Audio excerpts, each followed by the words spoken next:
kita akan membahas gugatan yang dilayangkan selebgram Lisa Mariana terhadap Gubernur Jawa Barat yang sebelumnya mantan Gubernur Jawa Barat Ridwan Kamil bersama kuasa hukum Lisa Mariana Markus Nababan dan juga Guru Besar Fakultas Hukum Universitas Jenderal Sudirman Profesor Hipnu Nugroho. Dan selamat malam Prof. Hipnu dan juga Pak Markus. Selamat malam. Ya, selamat malam. Selamat malam, Prof. Baik, malam hari ini kami juga sudah mengundang penasihat hukum dari Ridwan Kamil, namun hingga saat ini masih belum dapat bergabung. Kita akan langsung berbincang dulu dengan Bung Markus dan Pak Prof. Hipnu. Begini, saya ke Bung Markus dulu. Kalau sekarang sebenarnya perbuatan melawan hukum seperti apa yang tertuang dalam gugatan klien Anda Lisa Mariana ke Pengadilan Negeri Bandung, Bung Markus? Baik, itu jadi gini.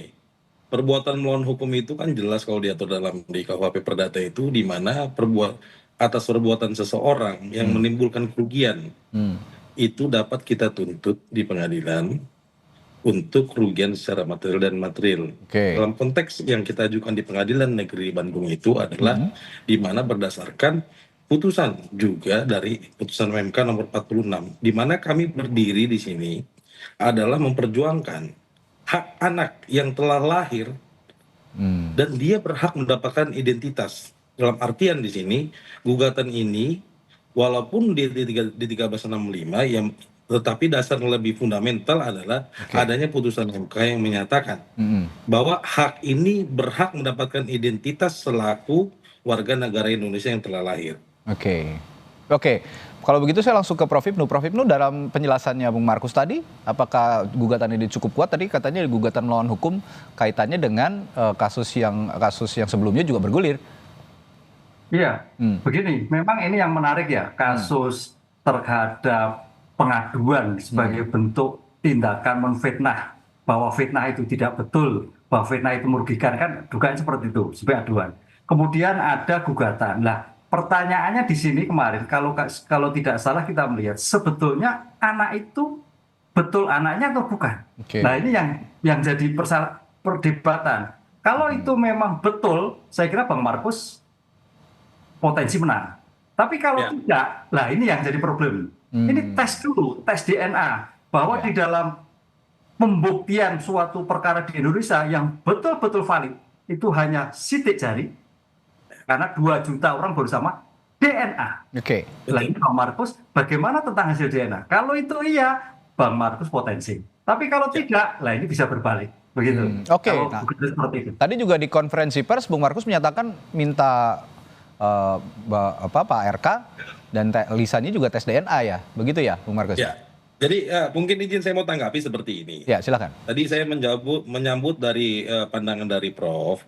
Sebetulnya kan gini. Kita ini kan upaya hukum yang kita lakukan adalah tentunya untuk mendapatkan kejelasan ataupun kita mendapatkan hak daripada konstitusi klien kami yaitu upaya hukum perdata. Kan saya selalu kami terangkan bahwa jelas kok di sini di poin 3.15 di putusan MK nomor 46 itu jelas pertimbangannya.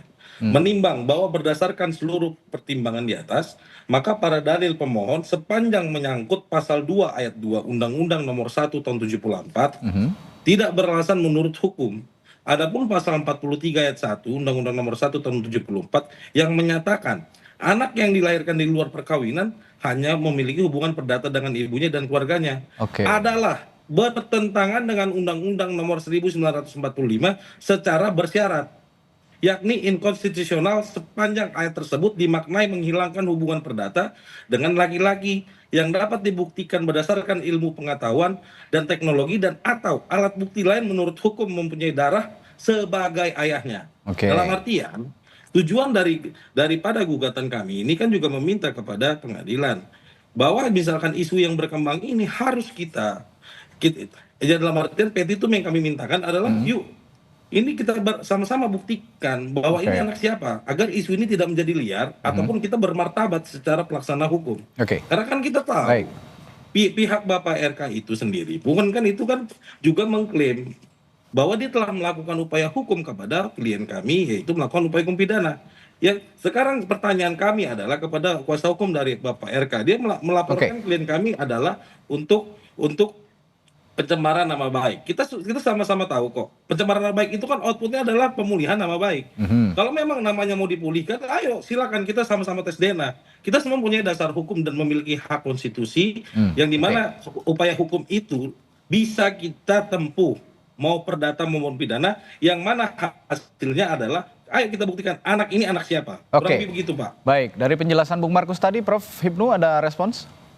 Ya, ya betul, menarik. Ini memang ada dua sisi yang berbeda. Ya. Sudut pandang sebagai bentuk pencemaran, berarti pencemaran yang menurut Pak RK itu adalah fitnah. Berarti apa yang disampaikan tidak betul, kan gitu kan? Ya. Karena fitnah yang menunjukkan orang lain melalui IT, makanya pengaduannya lewat IT. Ya. Mudah-mudahan aja karena ini pengaduan bahwa Markus mungkin dicabut, kan gitu loh, dicabut. Tuh. Kedua, kalau itu nanti dengan Bang Markus sedang gugatan perdata, mudah-mudahan ada mediasi. Sehingga titik krusial yang terkait kerugian, apalagi yang terkait tanggung jawab. Karena dalam perbuatan melawan hukum itu kan tindakan yang merugikan, yang mewajibkan bertanggung jawab atas tindakan pelaku yang bersangkutan tersebut. Nah, konteks pertanggungjawaban atas pelaku ini yang saya kira Bang Markus juga nanti sama-sama membuktikan sehingga oh betul loh, sehingga ya udahlah selesai. Oh tidak loh, lah itu berpanjangan kalau tidak seperti itu. Gitu. Oke. Tapi Bung Markus, saya juga ingin bertanya, kenapa langkah perdata yang dipilih sih sebenarnya? Jadi gini ya, kami gini Pak ya, dalam artian kita menghargai segala proses hukum yang ada di negara ini. Ya. Kami tidak mau seperti lawyer ataupun kuasa hukum pada lainnya, ngapain kita buat ribut kepolisian Republik Indonesia ini dengan adanya 2 laporan. Kalau memang Bapak RK dengan kuasa hukumnya telah melaporkan kami itu, klien kami itu di Barreskrim Polri, ya sudah kami juga siap membuktikannya. Oke. Nah, jadi upaya hukum perdata yang kami lakukan juga itu adalah hak dari konstitusi klien kami. Jadi saya juga mau Bapak Muslim maupun Bapak RK bermartabat, menghargai segala proses hukum. Oke. Tadi saya mau sambung juga dari pandangan dari Prof, itu sangat bagus. Itu pembuktiannya itu harus hadir. Ketika nanti di dalam mediasi itu kan ada SEMA. Tema aturan di Mahkamah Agung itu mewajibkan prinsipal itu harus hadir di dalam persidangan. Sekarang saya tanya, apakah Bapak Ridwan Kamil mau hadir nanti di persidangan? Kami sangat menghormati. Berarti kami akui bahwa memang mereka itu juga dengan kami sama-sama menghormati segala proses hukum yang sedang kami tempuh, baik itu proses hukum dari Bapak Ridwan Kamil maupun proses hukum yang kami lakukan. Oke, kalau lihat dari proses hukum yang sekarang berjalan, Prof, gugatan perdana Lisa ini juga berpotensi akan mengarah ke pidana nggak sih nantinya? Oh enggak, berbeda-beda. Beda-beda ya? Berbeda-beda, ini sudah satu objek tapi sudut pandang yang berbeda. Oke. Nah, subjek perdata terkait ganti rugi atas perbuatan yang dilakukan. Dan itu ada hubungan kausal antara pembuat dan terbuat, tapi kalau terkait dengan pidana adalah pencemaran. Jadi suatu yang terpisah. Makanya ujungnya, betul Pak Mas, ini dulu. Kalau ujungnya itu betul A, berarti nanti pencemaran tidak terjadi. Tapi kalau betul B, berarti pencemaran terjadi.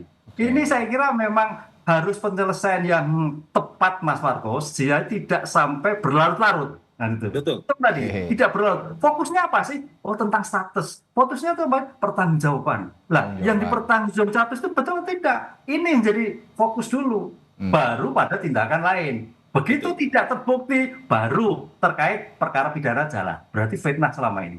Oke, termasuk kalau itu nanti terbukti, berarti perkara pidana tidak berjalan. Gitu. Oke, termasuk soal ganti rugi ya, Prof ya, seperti yang harus dipenuhi tergugat misalnya.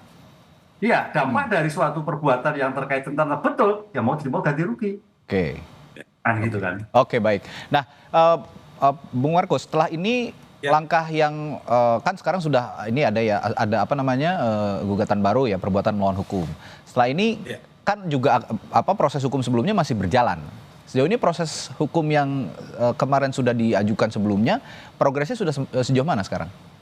Maksudnya proses hukum yang dilakukan Bapak RK mungkin ya kepada kami. Kalau melihat ini responsnya maksudnya dari kuasa hukum Lisa sendiri bagaimana? kami responnya sangat sangat appreciate ya, dalam artian setiap proses hukum itu kita hargai. Justru kami berharap kok undangan belum pernah datang ke klien kami. Apakah apakah upaya hukum dari Bapak RK itu main-main apa tidak? Ya, kami belum dapat undangan secara ke klien kami. Kalau klien kami sudah diundang, kami akan hadir, kami kita hadapi. Oke. Gitu loh. Kami buktikan, kami janganlah menjadi laporan yang receh, murahan. Oke. Tolong buktikan secara pidana, silakan. Ayo kita buktikan. Mau itu pun dipidana maupun diperdata, kami siap. Tapi kalau Jadi kata Prof tadi, jangan menjadi jangan jadi proses itu, jangan jadi proses ajang untuk menakut-nakutin klien kami. Kami tidak takut sekalipun. Oke. Kami buktikan kebenaran, kami berdiri di atas namanya hak seorang anak yang kami perjuangkan. Konsekuensi hukumnya tadi Prof sudah sampaikan, andai pun misalkan klien saya ataupun Bapak RK yang salah, semua mempunyai konsekuensi hukum dan aturan hukum di negara kita ini sudah jelas Oke. diatur. Kalau tadi Prof bilang preferensi proses hukumnya juga harus fokus begitu. Nah, kalau bicara fokus proses hukum akan fokus di mana dulu berarti ini yang akan didahulukan? Proses hukum gini. Bapak nanya saya maksudnya? Ya, ke Bung Markus. Sorry. Oke. Proses hukum itu kan dua-duanya sedang berjalan. Oke. Tentunya kami secara lawyer itu kan memiliki tim. Jadi untuk khusus di perdata itu langsung ditangani oleh kantor saya, Markus Nababan and Partners, dan di dalam pidana itu ada di kantor John Boy Nababan and Partners. Dalam artian kami fokus, kami semuanya fokus. Upaya hukum yang dilakukan beliau dengan upaya hukum perdata yang kami lakukan sangat fokus. Baik, kalau gitu kita tunggu prosesnya nanti ke depannya bagaimana, dan diskusi kita malam hari ini semoga juga bisa jadi penjelas begitu ya duduk perkara kasus ini sebenarnya. Karena ada aksi saling melaporkan juga, saling gugat juga begitu. Baik, terima kasih Bung Markus dan juga Prof Hipnu untuk perbincangannya di malam hari ini di Sapa Indonesia Malam. Sampai ketemu kembali di lain waktu. Terima kasih. Selamat malam. Terima kasih.